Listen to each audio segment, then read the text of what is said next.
नमस्कार दोस्तों, स्वागत है आपका हमारे YouTube चैनल पर।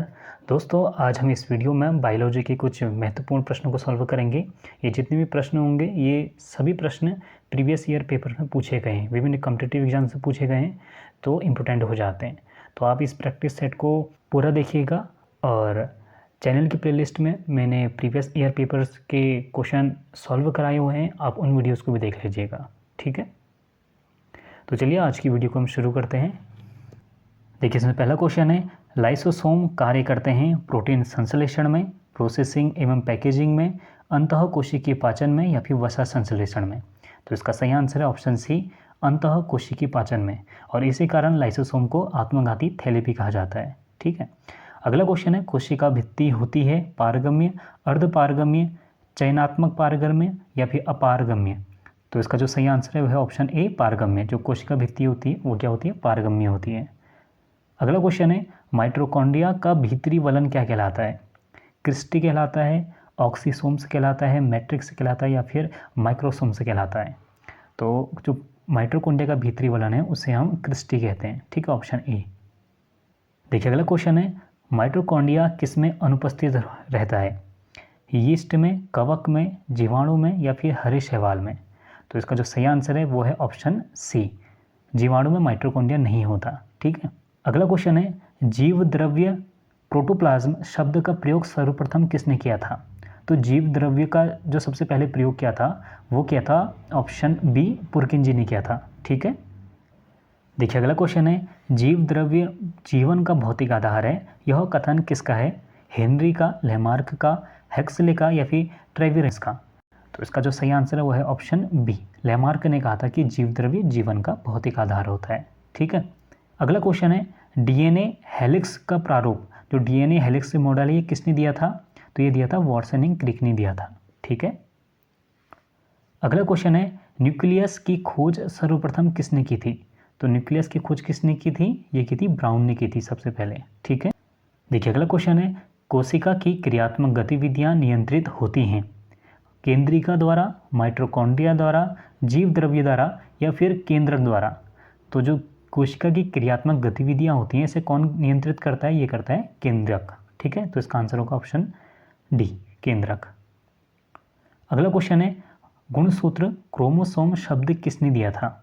तो गुणसूत्र शब्द किसने दिया था? ये दिया था वर्लियर ने दिया था। ठीक है, ऑप्शन बी। अगला क्वेश्चन है, अंतःप्रद्रव्य जालिका की खोज किसने की थी? तो अंतःप्रद्रव्य जालिका की खोज की थी वाटसन ने की थी। ठीक है, देखिए अगला क्वेश्चन है, इलेक्ट्रॉन सूक्ष्मदर्शी की खोज किसने की थी? ये की थी नॉल एवं रस्का ने की थी। ठीक है, देखिए अगला क्वेश्चन है, वास्तविक केंद्रक किस में अनुपस्थित होता है? जीवाणुओं में, हरे शैवालों में, कवकों में या फिर लाइकेनों में। तो इसका सही आंसर है ऑप्शन ए, जीवाणुओं में। ठीक है, देखिए अगला क्वेश्चन है, सर्वाधिक संख्या 2n के गुणसूत्र पाए जाते हैं। तो सर्वाधिक संख्या में गुणसूत्र किस में पाए जाते हैं? ये पाए जाते हैं ऑफ्यूग्लोसस में। ठीक है, किस में पाए जाते हैं? ऑफ्यूग्लोसस में। अगला क्वेश्चन है, जीवन का भौतिक आधार क्या है? केंद्रक है, प्रोटोप्लाज्म है, भोजन है या फिर कोशिका है। तो जीवन का भौतिक आधार कहलाता है प्रोटोप्लाज्म। ठीक है, ऑप्शन बी।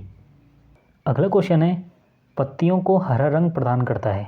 तो पत्तियों को हरा रंग किससे मिलता है? ये मिलता है क्लोरोप्लास्ट से। ठीक है, अगला क्वेश्चन है, कोशिका की आत्महत्या की थैली किसे कहते हैं? तो किसे कहते हैं? ये कहते हैं लाइसोसोम को। ठीक है, अगला क्वेश्चन है, लाइसोसोम में पाया जाने वाला वह एंजाइम जिसमें जीव द्रव्य को घुला देने या फिर नष्ट कर देने की क्षमता होती है उसे हम क्या कहते हैं? तो उसे हम कहते हैं हाइड्रोलाइटिक एंजाइम कहते हैं। ठीक है, क्या कहते हैं? Hydrolytic enzyme. अगला क्वेश्चन है, 80% से अधिक कोशिका में पाए जाने वाला पदार्थ क्या होता है? प्रोटीन होता है, चर्बी, खनिज या फिर जल। तो 80% से ज़्यादा क्या होता है? जल ही होता है। ठीक है, देखिए अगला क्वेश्चन है, निम्नलिखित में से किसने यह मूल अवधारणा प्रस्तुत की थी कि सभी जीव कोशिकाओं के बने होते हैं? पास्चर ने कहा था, स्लाइडेन ने कहा था, रॉबर्ट हुक ने कहा था या फिर टी स्वान ने कहा था। तो सभी जीव कोशिका के बने होते हैं, ये किसने कहा था? ये कहा था स्लाइडेन ने भी कहा था और स्वान ने भी कहा था। तो इसका आंसर होगा ऑप्शन डी। ठीक है, 2 और 4। ठीक है, देखिए अगला क्वेश्चन है, किसकी उपस्थिति के कारण किसी पादप कोशिका और जंतु कोशिका में अंतर पाया जाता है। तो हमें कैसे पता चलता है कि पादप कोशिका है जंतु कोशिका है? ये पता चलता है कोशिका भित्ति से।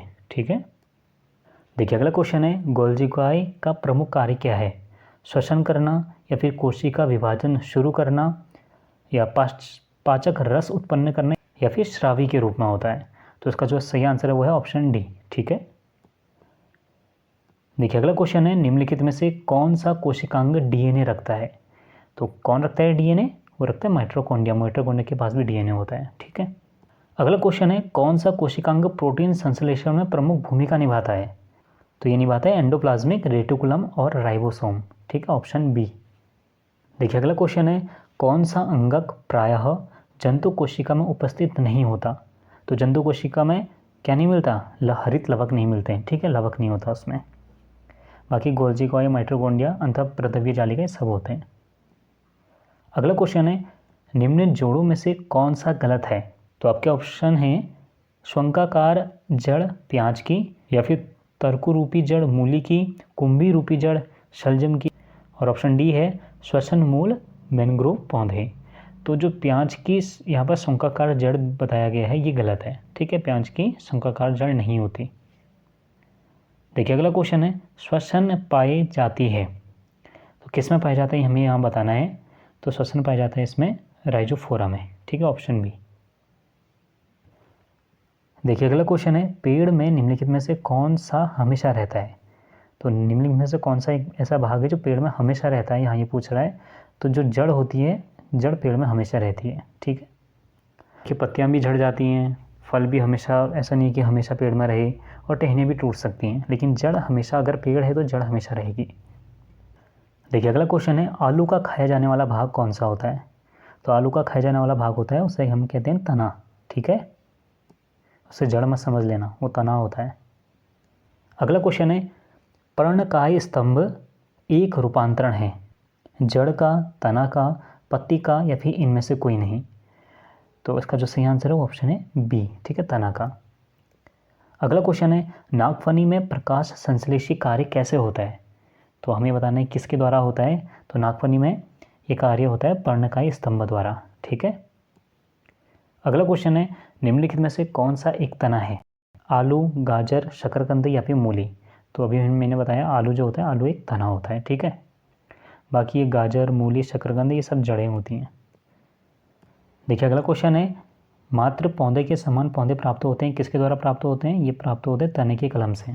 ठीक है, अगला क्वेश्चन है, आलू भूमिगत रूपांतरित तना होता है जिसे कहा जाता है। तो आलू भूमिगत रूपांतरित तना होता है, इसे हम क्या कहते हैं? इसे हम कहते हैं कंद कहते हैं। ठीक है, अगला क्वेश्चन है, हल्दी के पौधे का खाए जाने वाले भाग को हम क्या कहते हैं? तो हम उसे कहते हैं प्रकंद कहते हैं। ठीक है, देखिए अगला क्वेश्चन है, अदरक है रूपांतरित जड़, राइजोम, ट्यूबर, या फिर बल्ब? तो अदरक क्या होता है? अदरक होता है राइजोम होता है। ठीक है, देखिए अगला क्वेश्चन है, प्याज परिवर्तित रूप है, किसका है? तने का, जड़ का, या पत्तियों का, या फिर फल का? तो जो हम प्याज खाते हैं वो होता है, उसे हम कहते हैं तना। ठीक है, वो प्याज का तना होता है। अगला क्वेश्चन है, निम्नलिखित में से कौन सा रूपांतरित तना है? तो रूपांतरित तना इनमें से कौन है? वो है आलू।